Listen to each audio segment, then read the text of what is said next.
4-5 दिन के सफर के बाद 1500 असहाब सरकार लेकर मक्का की तरफ रवाना हुए। ऐन मक्का के बाहर सरकार ने क्या फरमाया, अबू सुफियान जो उस वक्त सरदार मक्का में से था, काफिर था, लेकिन बाद में इसी मौके में मक्का की फतह के मौके पे दार इस्लाम में दाखिल हुआ। उसे मालूम हुआ कि मुसलमान तीनों तरफ से घेरा डालकर मक्का शहर के चारों तरफ में बैठ गए हैं। अपनी बीवी हिंदा से मशवरा करता है, आज क्या किया जाए। सारे मुसलमान साजो सामान समेत और असरा समेत मक्का के गिर्द आके चढ़ाई करके बैठ गए हैं। आज हमारे पास भागने के लिए भी रास्ता नहीं है और कोई भी हमारी मुआमलत के लिए दूसरा कबीला भी नहीं आ सकता। या हम हथियार डाल दें या फिर दीन इस्लाम में दाखिल हो जाएं। हिंदा समझदारी से काम लेती है, कहती है आज मेरी अगर राय मानो तो आज जज्बात से काम नहीं लेने वाले, आज अक्ल से, शऊर से, तमीज से काम लो, समझदारी से काम लो। उनके नबी के सामने जाके हथियार डाल दो। रातों रात खुफिया तौर पर दोनों मियां बीवी सरकार की बारगाह में आए, कहने लगे हमें इस बात का इल्म हो चुका है कि कल हम हर हाल में शिकस्त खा जाएंगे। चूंकि हमारे पास तैयारी नहीं, हमें इस बात का इल्म नहीं था कि आप आ रहे हैं। हमारी आपसे इल्तिजा ये है कि हमें माफ भी कर दें और मक्का के अंदर जितने भी कुफार गैर मुस्लिम हैं, हुजूर मेहरबानी करें आप उनका खून बहाने से भी जितनाब करें। वो इल्तिजा करके वापस आ गया। सुबह हुई, जुमे का दिन था।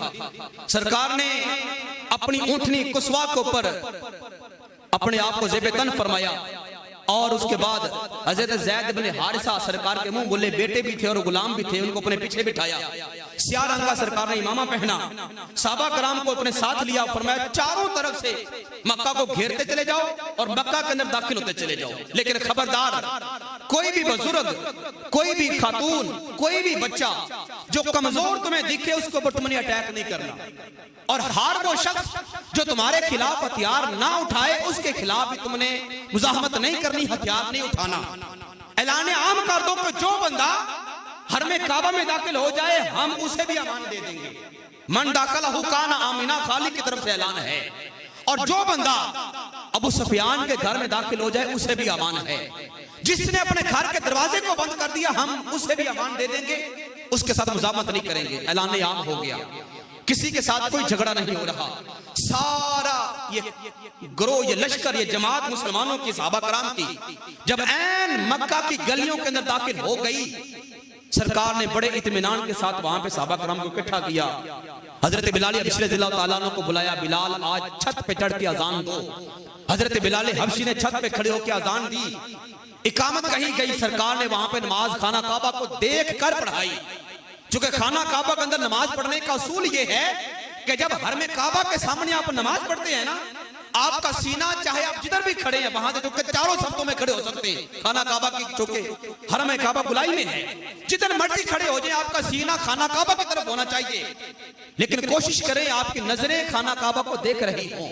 ये वहां पे जाके शरीय मसला तब्दील हो जाता है। तो सरकार ने खाना काबा को देखकर नमाज पढ़ाई और सहाबा कराम ने सरकार को देखकर नमाज पढ़ी।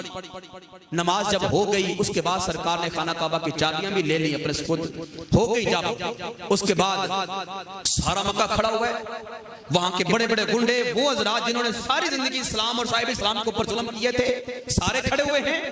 अबू सुफियान आगे बढ़ा, या रसूल अल्लाह आज आप इन लोगों के साथ जिन्होंने 13 साल मक्की जिंदगी में आपके ऊपर जुल्म की इंतहा कर दी, आप आज इनके साथ क्या सलूक करेंगे?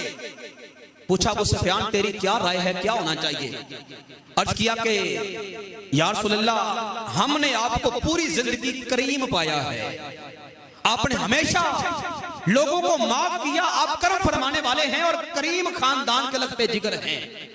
हमारी आपसे यही उम्मीद है कि आज आप हमें माफ फरमा दें। इतनी जब बात हुई तो सरकार ने फरमाया ला तस्रीबा अलैकुम, जाओ ऐ लोगों आज तुम्हारे ऊपर कोई भी तंगी तकलीफ नहीं होगी, सख्ती नहीं होगी, तुम्हारे ऊपर कोई जुल्म नहीं किया जाएगा। आज तुम्हारे साथ मैं वही सलूक करूंगा जो हजरत यूसुफ ने अपने भाइयों के साथ मिस्र में किया था, यानी आज मैं तुम्हें माफ फरमा दूंगा। बस ये ऐलान होने की देर थी। ये ऐलान हुआ वो मक्का के बदमाश जिन्होंने सारी जिंदगी, और उस वक्त ये उसूल था मुआशरे का कि कोई बंदा किसी को माफ नहीं करता था। अगर किसी ने एक किसी का कत्ल किया है तो जवाबन 2 मारते थे, अगर किसी ने 2 कत्ल कर दिए तो जवाबन 3 बंदे मारा करते थे, फिर वो 4 मारते, फिर ये 5 मारते। ये औसो खजरत की लड़ाइयां, ये बड़े बड़े कबीले और बड़ी बड़ी लड़ाइयां सदियों से चल रही थी।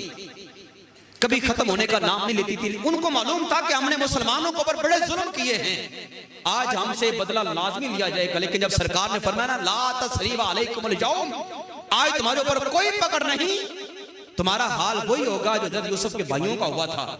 بس یہ جملہ تھا کہ ان کے اندر کی حالت خالق کائنات نے بدل کے رکھ دی, اور خالق کائنات نے ان کے دلوں کو مکہ فتح ہونے سے پہلے ہی پرکھ لیا تھا, جانچ لیا تھا, اور قرآن کی آیت بنا کر بھیج دی تھی محبوب کے نام.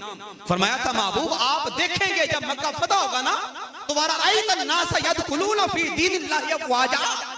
محبوب ایک ایک دو دو چار چار کر کے نہیں, پھر جوق در جوق لوگ دین اسلام میں داخل ہوں گے. سب سے پہلے ابو سفیان کہنے لگا میں اس بات کا اقرار کرتا ہوں کہ انی اشہد ان لا الہ الا اللہ و اشہد ان محمد رسول اللہ. میں کلمہ پڑھ کے در اسلام میں داخل ہوتا ہوں, ساتھ ہی ہندا اس کی بیوی مسلمان ہو گئی. اچھا, سرداروں کا, امراء کا, جو وڈیرے ہوتے ہیں ان کا بڑا ایک نام ہوتا ہے, ان کی بڑی ایک حیثیت ہوتی ہے معاشرے کے اندر. کچھ لوگ ان کی وجہ سے نہ نیکی کر پاتے ہیں نہ ان کی وجہ سے گناہ کر پاتے ہیں. ساری زندگی وہ مکہ کے لوگ جو اثر و اسوق والے نہیں تھے, کمزور طبقہ تھے, ابو سفیان کے کہنے پہ اسلام کے خلاف سازشیں کرتے رہے. آج جب ابو سفیان دار اسلام میں داخل ہوا, لوگوں نے ابو سفیان سے پوچھا بھی نہیں کہ تیری ہمارے بارے میں کیا رائے ہے, ہم اسلام لائیں کہ نہ لائیں, تو ہمارا سردار ہے. جب ابو سفیان کلمہ پڑھتا ہے تو سارے مکہ کے لوگ اس کو دیکھا دیکھی سرکار کے قدموں میں ہتھیار ڈال دیتے, در اسلام میں داخل ہو جاتے.